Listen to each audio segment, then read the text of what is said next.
बच्चों एक बात ध्यान से सुन लीजिएगा, ये लास्ट वार्निंग है बिहार सरकार की तरफ से।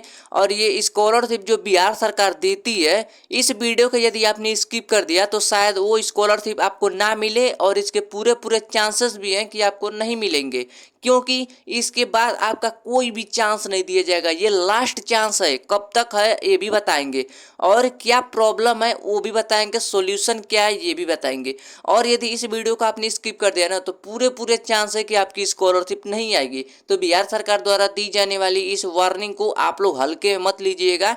वीडियो को देखिए, आके हम बताएंगे। सभी बच्चे ये मैसेज कर रहे हैं कि सर स्कॉलरशिप कब आएगी, और हमारे तो पीएफएमएस बाय रिजेक्टेड हो गया है, अब हम क्या करें, अब हमारी स्कॉलरशिप आएगी कि नहीं। इस वीडियो में आपको जानने को मिलेगा आपकी स्कॉलरशिप आएगी कि नहीं। लास्ट चांस है, देख लीजिए। सभी बच्चों के अलग अलग स्टेटस हैं, और आपका कौन सा स्टेटस है कमेंट करके जरूर बताइए। हमारा पहला स्टेटस इस प्रकार का है कि एप्लीकेशन अंडर प्रोसेस। यहाँ पे देखिए कि इनका स्टेटस 16 जून 2026 को अपडेट हुआ है, जो कि रिजेक्टेड बाय पीएफएमएस हो चुका है। आप देख सकते हैं रिजेक्टेड बाय पीएफएमएस का क्या मतलब है। देखिए जो भी सरकारी पैसा आता है वो पीएफएमएस के थ्रू ही आता है, और यहाँ पर रिजेक्ट होने का ये मतलब है कि आपके बैंक अकाउंट में आपका डीबीटी लिंक नहीं है, एनपीसीआई लिंक नहीं है। इसके लिए आप लोग अपने ब्रांच में जाकर अपना आधार कार्ड और पासबुक लेकर जाएंगे, वो लोग आपके अकाउंट में एनपीसीआई लिंक कर देंगे। इससे जो भी सरकारी पैसा रहेगा आपके बैंक अकाउंट में आ जाएगा। इसका बस एक ही सॉल्यूशन है, और इसको जल्दी से जल्दी, जितना जल्दी आप करा सकते हैं उतना ही ठीक है, क्योंकि जब सेकेंड इंस्टॉलमेंट आएगी या फिर थर्ड इंस्टॉलमेंट भेजी जाएगी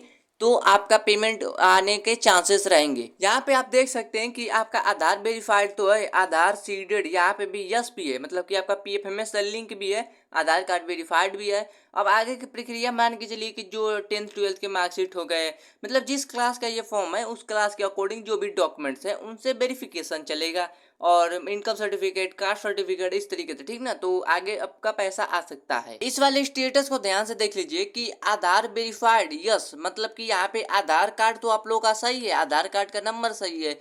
आधार सीडेड स्टेटस यहाँ पर रिजेक्टेड बाय पीएफएमएस, मतलब कि देखिए जो भी आपका आधार कार्ड है आपके बैंक से, एनपीसीआई से, डीबीटी से लिंक नहीं है, इसकी वजह से रिजेक्टेड बाय पीएफएमएस हो चुका है। लेकिन यहाँ पे आधार कार्ड आप लोग का वेरीफाइड है। जब तक आप अपने बैंक अकाउंट में जाकर एनपीसीआई डीबीटी लिंक नहीं कराते हैं, यहाँ पे स्टेटस अपडेट नहीं होगा, इसी तरीके से रहेगा तो आपका एप्लीकेशन रिजेक्ट हो जाएगा। अब इस तरीके के स्टेटस वालों को एक्शन लेने की जरूरत है। यहाँ पे देख सकते हैं कि आधार वेरीफाइड यस, मतलब कि आपका आधार नंबर, आधार डिटेल ये सब सही है, बट यहाँ पे आधार सीडिंग स्टेटस पेंडिंग। देखिए अभी पता नहीं चल पाया है कि आपका बैंक अकाउंट आपके डीबीटी से लिंक है कि नहीं है। पीएफएमएस उसको रिजेक्ट करेगा या फिर वेरीफाई करेगा, इसीलिए यहाँ पे पेंडिंग है।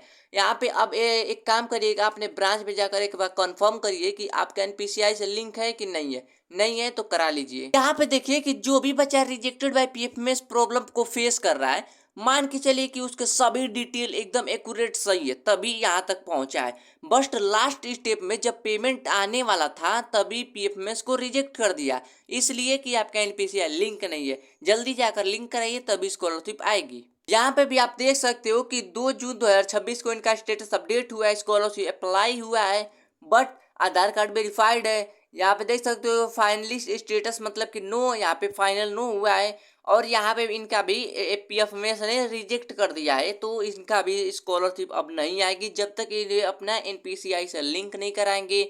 यहाँ पे पीएफएमएस इनका पैसा भेजेगा ही नहीं। और आधार वेरीफाइड रिजेक्टेड मतलब कि आपका एनपीसीआई से लिंक नहीं है, ये समझ जाइए बस। ये देखिए ये भी स्टेटस कहीं ना कहीं उसी तरीके का है कि application under process rejected by PFMS, जब तक आप एनपीसीआई से लिंक नहीं कराएंगे। ज्यादातर बच्चों यही देखने को मिल रहा है कि रिजेक्टेड बाय पीएफएमएस, ठीक ना। इसका स्टेटस कैसे चेक करें, इसको कैसे मतलब अपना खुद से लिंक करें, ये भी आपको बताएंगे। जितने भी लोगों का रिजेक्टेड बाय पीएफएमएस आया है, पहली बात तो वो लोग अपने ब्रांच में जाकर अपना एनपीसीआई करा सकते हैं। दूसरी बात, यदि आप ऑनलाइन करना चाहते हैं तो कर लीजिए, बट अपने बड़े भाई बहन पेरेंट्स के देख रेख में ये करिएगा। चलिए इसको करने के लिए सबसे पहले तो क्रोम ब्राउजर में आप लोग को यहाँ पे देख सकते हो npci.organization.in का वेबसाइट है पहली, इस पर हम लोग क्लिक कर देंगे। 3 पहला लाइन पर क्लिक करके कस्टमर वाले पर क्लिक कर देना है। नीचे भारत आधार शेडिंग इनेबल BASI पर क्लिक कर देना है।